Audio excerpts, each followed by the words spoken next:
बिस्मिल्लाहिर्रहमानिर्रहीम। अस्सलाम वालेकुम डियर स्टूडेंट्स। आज की वीडियो डिफरेंट एक कंटेंट के ऊपर है जो कि ग्रामर पे बेस कर रहा है। वर्ब, जेरेंड और प्रेजेंट पार्टिसिपल के बारे में आज हम पढ़ेंगे। बहुत सारे स्टूडेंट्स को इनको समझने में, इनको डिफरेंशिएट करने में बहुत ज़्यादा कंफ्यूजन होती है कि क्योंकि ये सारे वर्ड्स, वर्ब भी, जेरेंड भी और प्रेजेंट पार्टिसिपल्स भी, जब आईएनजी वाले होते हैं। वर्ब की बहुत सारी फॉर्म्स हैं, लेकिन जब वर्ब आईएनजी वाली फॉर्म में आता है तो उस फॉर्म में ये जेरेंड जैसा ही होता है, आईएनजी पे ही बेस कर रहा होता है।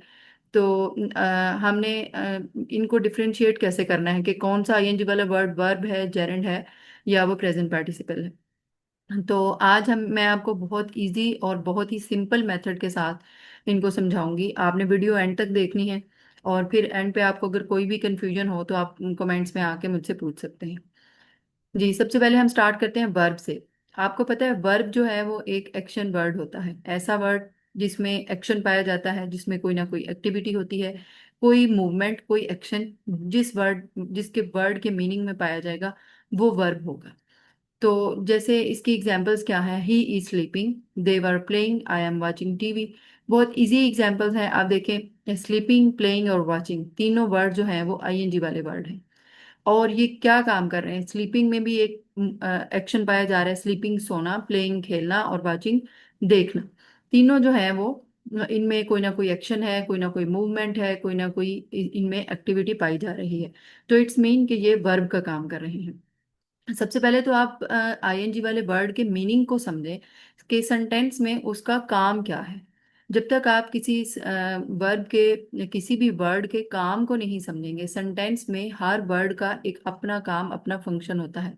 जब तक आप उसको अलग अलग नहीं समझेंगे आपको समझ नहीं आएगी।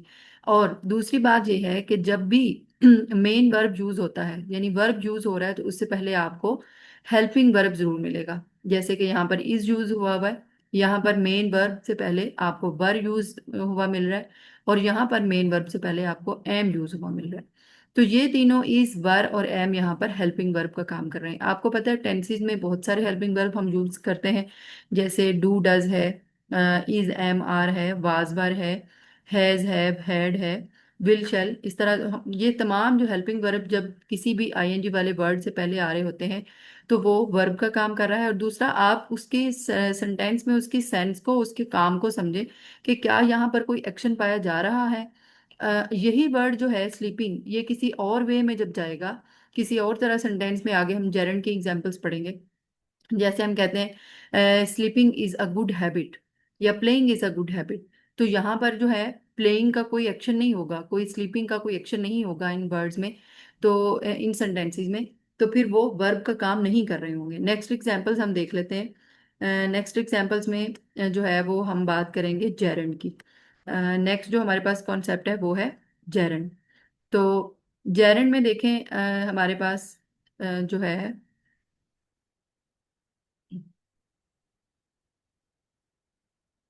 जी, जेरंड क्या है? एग्जाम्पल्स देखें। Swimming is good exercise, his hobby is painting, I love reading. देखें, स्विमिंग आईएनजी वाला वर्ड है और ये यहाँ पर क्या काम कर रहा है, इसका फंक्शन क्या है? सेंटेंस में देखें इसका फंक्शन। क्या ये स्विमिंग जो है एक्टिविटी, एक्शन के वर्ड में यूज हुआ है? नो, स्विमिंग यहाँ पर सेंटेंस का जो है वो सब्जेक्ट बना हुआ है। स्विमिंग इज गुड एक्सरसाइज, ये जो है सेंटेंस का यहाँ पर सब्जेक्ट बना हुआ है। और ये जो सेंटेंस है, इस पूरे सेंटेंस में कोई भी आपको एक्शन, कोई भी एक्टिविटी नहीं मिल रही।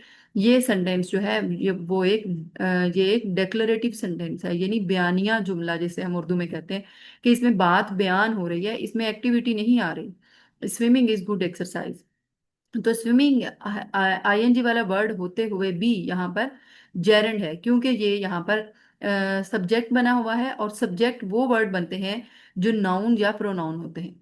तो जब आईएनजी वाला वर्ड नाउन का काम करे, नाउन का फंक्शन जो है वो प्ले कर रहा हो, तो वो फिर जेरंड बन जाता है। तो यहाँ पर स्विमिंग भी किसी चीज का नाम बन गया है। स्विमिंग इज गुड एक्सरसाइज, कि स्विमिंग करना जो है वो एक अच्छी एक्सरसाइज है, एक अच्छी वर्जिश है।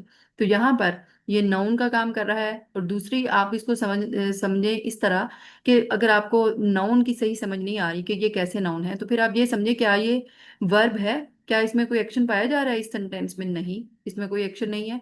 ये यहाँ पर नाउन का काम कर रहा है। यहाँ पर ये किसी चीज का नाम बन गया है, स्विमिंग इज गुड एक्सरसाइज। तो जब ये नाउन का काम करेगा तो ये जेरेंड बन जाएगा। सेकेंड एग्जाम्पल में देखें, हिज हॉबी इज पेंटिंग।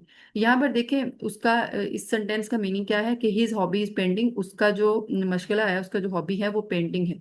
यहाँ पर भी पेंटिंग में कोई भी हमें कोई एक्सरसाइज, सॉरी, कोई एक्टिविटी, कोई अ, हमें कोई एक्शन नहीं मिल रहा कि पेंटिंग करना, क्या पेंटिंग हो रही है नहीं हो रही। सिर्फ एक बात को बयान किया जा रहा है, डिक्लेयर किया जा रहा है कि हिज हॉबी इज पेंटिंग, कि उसकी जो हॉबी है, उसका जो मुश्किल है वो पेंटिंग करना है। तो यहाँ पर ये ऑब्जेक्ट बना हुआ है। और मैंने जैसे आपको पहले बताया कि जब आईएनजी वाले वर्ड जो हैं ये ऑब्जेक्ट का काम करते हैं या सब्जेक्ट का काम करते हैं तो वो नाउन होते हैं। और जब वो नाउन बन जाते हैं तो वो जेरंड बन जाते हैं। और यहाँ पर देखें, हिज हॉबी इज पेंटिंग, उसका जो हॉबी है वो पेंटिंग करना है, यानी काम करना इसमें नहीं पाया जा रहा, सिर्फ पेंटिंग एक चीज का नाम बन गया है। थर्ड एग्जाम्पल में देखें, आई लव रीडिंग, मुझे रीडिंग करने से मोहब्बत है। Reading, I am reading, I she is reading या ही इज रीडिंग होता तो हम देखते हैं कि रीडिंग हो रही है, काम हो रहा है, पढ़ा जा रहा है। लेकिन यहाँ पर ऐसा नहीं है, यहाँ पर बात को सिर्फ बयान किया जा रहा है। यहाँ पर ये बात हो रही है, आई लव रीडिंग, मैं रीडिंग से, पढ़ने से मोहब्बत करती हूँ। तो ये जो है रीडिंग यहाँ पर किसका काम कर रहा है? ऑब्जेक्ट का काम कर रहा है। और जब वो ऑब्जेक्ट का काम कर रहा होता है और या सब्जेक्ट का काम कर रहा होता है तो वो नाउन बना होता है। तो ये किसी चीज का नाम बन गया है। आई लव रीडिंग, मुझे रीडिंग करने से मोहब्बत है। तो ये नाम बन चुका है, और जब ये नाम बन गया, नाउन बन गया, तो ये जेरेंड बन गया। नेक्स्ट देखें, नेक्स्ट जो एग्जांपल है वो है present participle, sorry, next concept जो है वो प्रेजेंट पार्टिसिपल। इसको समझना बहुत आसान है।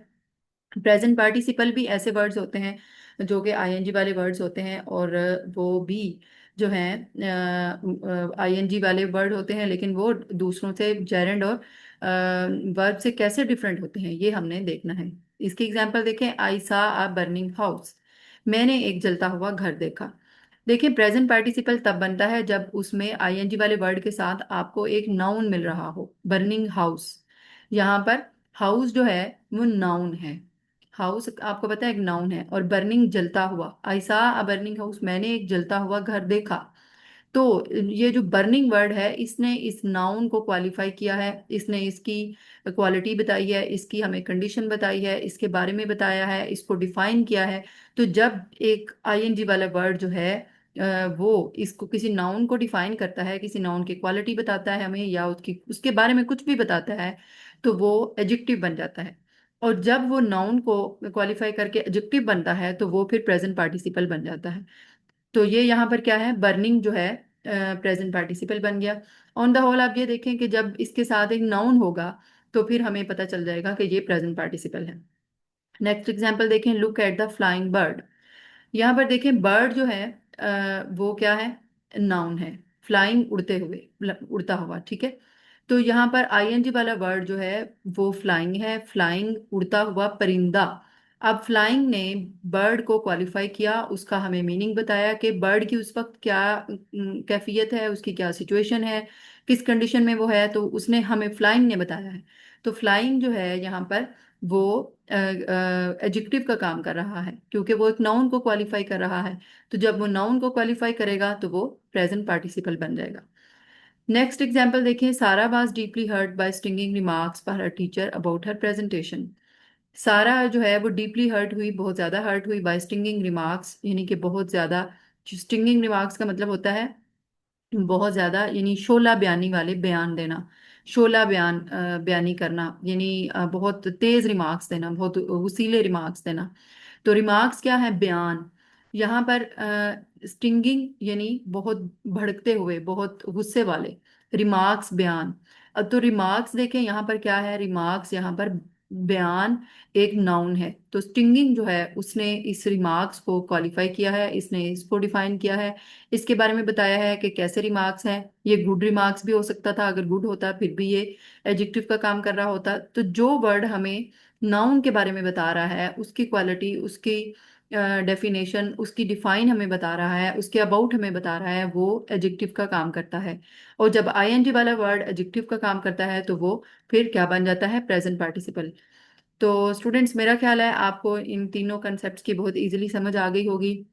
आप तीनों के की पॉइंट्स बना लें, जैसे कि जो है वर्ब जो है, उससे पहले आपको ये पता होना चाहिए कि वर्ब में हमारे पास जो है वो सबसे पहले हमें उसको पहचानना है, वर्ब को, कि उसमें क्या एक्शन पाया जा रहा है या नहीं, और उससे पहले हेल्पिंग वर्ब का होना जरूरी है। नेक्स्ट जो जेरेंड है, जेरेंड में हमें ये देखना है कि क्या जो आईएनजी वाला वर्ड है वो सब्जेक्ट या ऑब्जेक्ट बना हुआ होगा, और उसमें कोई एक्टिविटी नहीं होगी, उसके अंदर कोई भी एक्शन नहीं पाया जा रहा होगा, वो सिर्फ जो है नाम बना होगा, किसी चीज़ का नाउन बना होगा, और जब वो नाउन होगा तो वो जेरेंड बन जाएगा।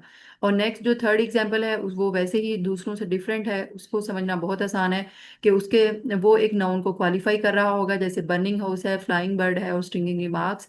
और जब वो नाउन को क्वालिफाई करता है तो वो एडजेक्टिव बन जाता है, और जब वो एडजेक्टिव बनता है तो वो प्रेजेंट पार्टिसिपल बन जाता है। ओके स्टूडेंट्स, अल्लाह हाफिज। मेरा ख्याल है आपको बहुत अच्छे से समझ आ गई होगी। कोई भी आपको किसी भी किस्म का क्वेश्चन हो, आप मुझे कमेंट्स में आके पूछ सकते हैं। और आप नेक्स्ट किन कॉन्सेप्ट्स के बारे में वीडियो देखना चाह रहे हैं या सुनना चाह रहे हैं, वो प्लीज़ मुझे ज़रूर बताइए। ओके, अल्लाह हाफिज।